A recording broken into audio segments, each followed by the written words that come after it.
Click 1 to 5 mga boss, ang issue ay battery indicator hindi nawawala kahit anong gawin mo, hindi talaga nawawala. Basta in-start mo yan, ayan, bigla na lang magwa-warning yung battery. Ayan mga boss, laging nakailaw yan.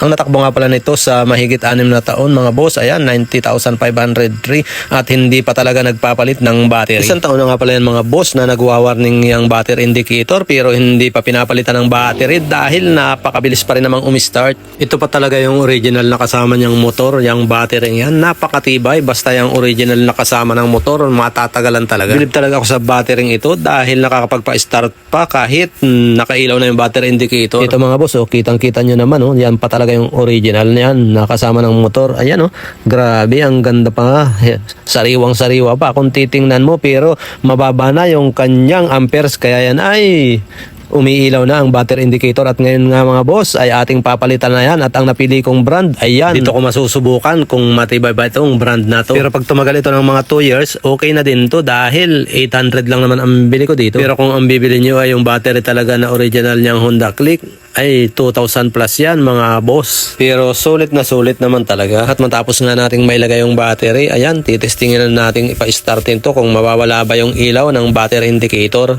Pinangmayok makabili na naalala ko.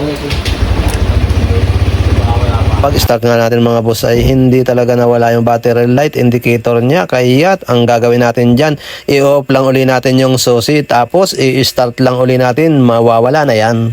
Tingnan nyo mga boss kung anong mangyayari.